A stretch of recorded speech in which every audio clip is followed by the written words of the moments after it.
Party కూడా దాగుడు మూతలాడుతూ ఇవాళ మహిళల విషయంలో రెండు పార్టీలు దొందే కాంగ్రెస్ బీజేపీలు ఇద్దరు కలిసి ఈ దేశం మహిళలకు ఇవాళ తీరని అన్యాయం చేసిండ్రు. మహిళా బిల్లు విషయంలో రెండు రాజకీయ పార్టీలు కలిసి నాటకాలు ఆడుతా ఉన్నాయి. ఈరోజు ఇవాళ రేవంత్ రెడ్డి గారు కేంద్ర మంత్రి శ్రీనివాస్ వర్మ ఇంటికి టిఫిన్ కి పోయిండు, బ్రేక్ఫాస్ట్. ఒకవైపు ఏం జరుగుతుంది? బీజేపీ ఏమో మహిళా బిల్లుకు కాంగ్రెస్ మద్దతు ఇయ్యలేదు, కాంగ్రెస్ నాయకుల ఇండ్లు ముట్టడించండి అని బీజేపీ పిలుపునిస్తుంది. రేవంత్ రెడ్డి ఏమో ఆ కేంద్ర మంత్రి ఇంటికి టిఫిన్ కి పోతాడు పొద్దుగాల. అంటే ఏం నాటకాలు ఆడుతున్నారు మీరు? ఇదే కేంద్ర ప్రభుత్వం కాంగ్రెస్ ఎంపీల ఇల్లు ముట్టడి అంటది, అదే కేంద్ర మంత్రి ఇంటికి రేవంత్ రెడ్డి భోజనానికి పోతాడు. అంటే నీ హైబ్రిడ్ సిద్ధాంతం ఇదేనా? ఇక నీ క్రాస్ బ్రీడ్ సిద్ధాంతం ఇదేనా? నాకైతే ఆ రాహుల్ గాంధీకి సోనియా గాంధీ గారికి అర్థమవుతుందో లేదో నాకు అర్థమైతలేదు.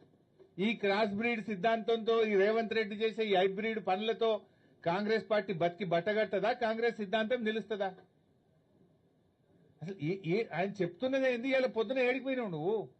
ఇవాళ దేశమంతా కాంగ్రెస్ నాయకుల ఇల్లు బీజేపీలు ముట్టడిస్తుండ్రు, నువ్వేమో కేంద్ర మంత్రి ఇంటికి టిఫిన్కి పోతున్నావు.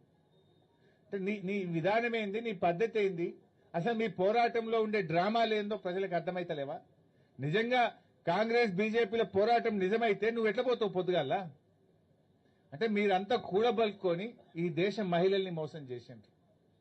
ఈ దేశానికి ఇవాళ మహిళా రిజర్వేషన్ విషయంలో మీకు చిత్తశుద్ది లేదు.